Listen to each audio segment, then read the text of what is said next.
Pessoal, bom dia. Essa semana nós vamos ver números irracionais. O que são números irracionais? Os números irracionais são decimais, mas com uma característica muito importante. Eles são infinitos e não periódicos, tá?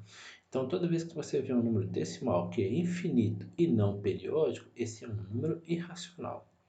Isso quer dizer que não existe nenhuma repetição lógica dos números que estão na parte decimal. Não há um período. Por exemplo, o número. Tá vendo aqui, ó? Nós temos um número decimal infinito e você não consegue identificar repetição. Não existe o período, tá vendo? Não existe um período. Então, esse é um número irracional. Número como esse não pode ser escrito na forma A sobre B, na forma de fração, em que A e B são números inteiros com B diferente de zero. Então, é um número irracional. Ao conjunto de números que apresentam essas características, número infinito de casas decimais e não periódicos, damos o nome de conjunto dos números irracionais e representamos esse conjunto por I. Esse I com esse tracinho a mais é o conjunto dos números irracionais. Continuando. Tá, raiz quadrada não exata. Por que a gente está falando de raiz quadrada não exata? Porque, se você observar, raiz quadrada de 2, você vai na calculadora e tenta achar raiz quadrada de 2, ela vai dar um número decimal infinito e não periódico. Então, a gente vai ver que raiz quadrada inexata, ou seja, não exata, é um número irracional, tá bom? Então, raiz de 2, raiz quadrada de 3, raiz quadrada de 5, raiz quadrada de 7, raiz quadrada de 11 e assim por diante, é as raízes que não dão exatas, ou seja, que são decimais infinitos e não periódicos, essas raízes são números irracionais, tá bom? Pi, tá vendo essa letrazinha aqui, ó? É o pi, o número irracional famoso. Um dos mais famosos números racionais conhecido é o número π. Π, esse número é obtido pela divisão do comprimento de uma circunferência pelo seu diâmetro. Então, quando você mede lá o contorno de uma circunferência e divide pelo seu diâmetro, você vai achar, independente do tamanho da circunferência, você vai sempre achar o que nós chamamos de π. Você vai achar um resultado parecido com esse aqui, 3,1415, alguma coisa assim. Esse número é um decimal infinito e não periódico. Então, se ele é um decimal infinito e não periódico, ele é um número irracional, tá bom? Continuando. São exemplos de números irracionais. Igual nós já vimos, raiz quadrada de 2 é um decimal infinito e não periódico. Então, a raiz de 2 é um número irracional.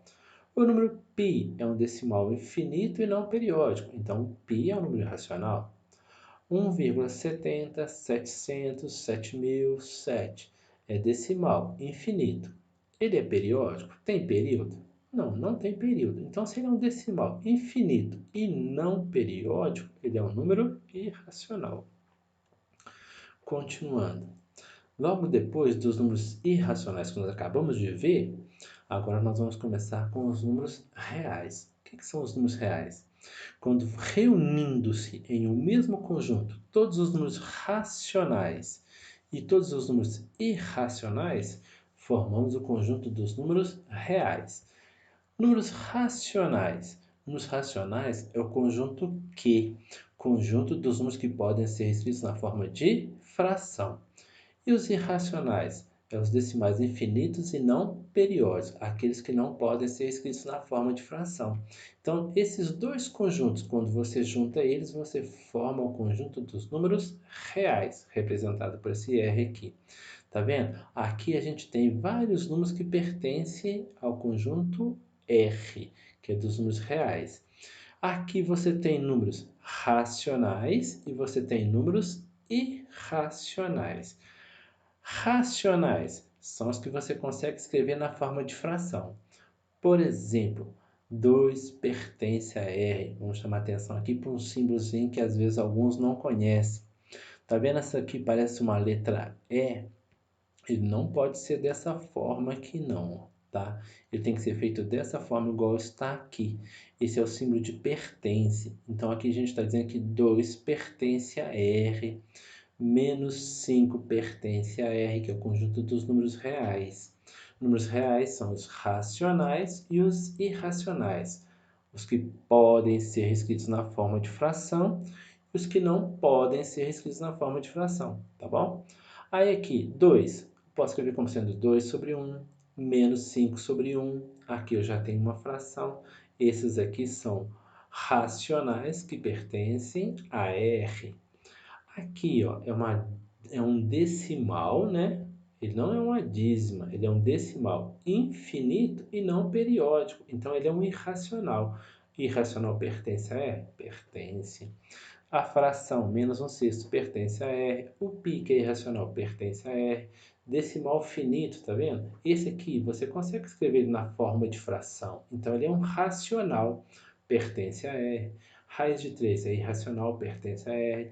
Dá para escrever na forma de fração, pertence a R. Esse aqui é irracional, pertence a R.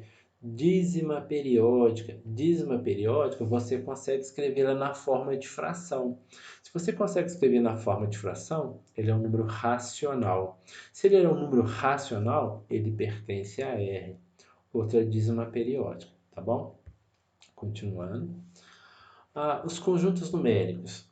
Nós, até agora, vocês já aprenderam o conjunto N, N de números naturais, o conjunto Z, que é de números inteiros, o conjunto Q, que é o conjunto dos números racionais, e o conjunto I, que nós acabamos de ver, que são os irracionais. Todos eles são subconjuntos de R, ou seja, eles são parte do conjunto R, eles pertencem ao conjunto R, tá bom?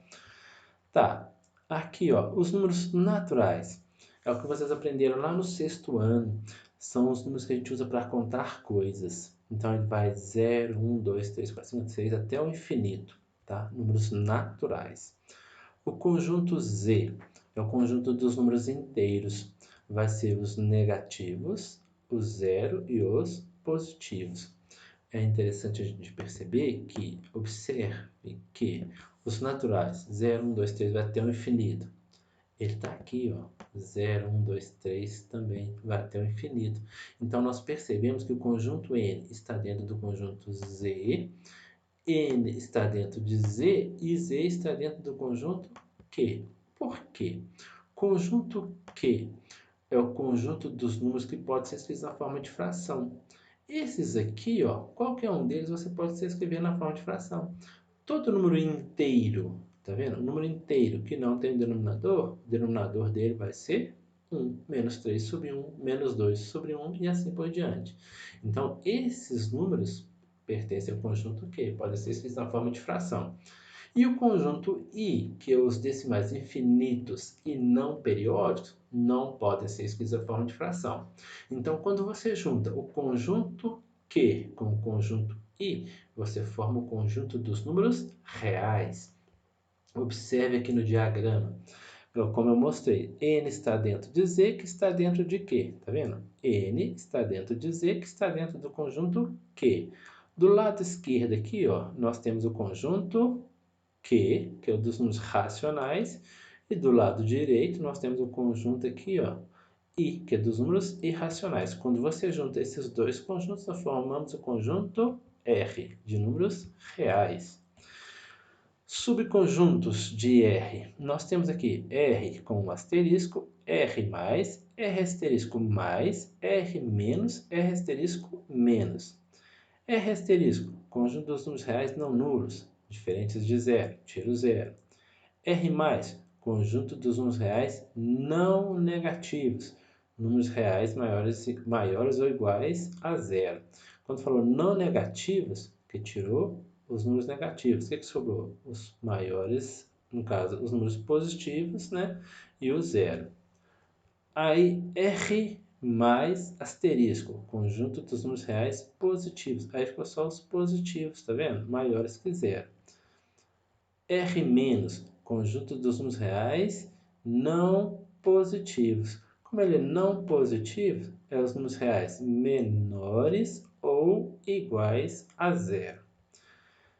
R menos asterisco. Aí ficou o conjunto dos números reais negativos.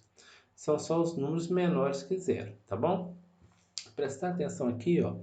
Tem um exemplozinho aqui, ó, com usar o símbolo de pertence, ou então, quando ele está com esse tracinho, não pertence.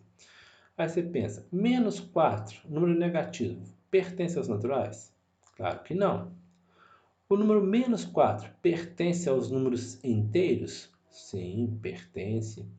Menos 2/3, número fracionário, pertence ao conjunto Q? Pertence. Conjunto Q é o conjunto dos números que podem ser escritos na forma de fração. Pertence. Aqui nós temos uma dízima periódica. Dízima periódica é um número natural? Não. Então ele pertence ao conjunto N? Não pertence. A dízima periódica, a mesma dízima, pertence ao conjunto Q?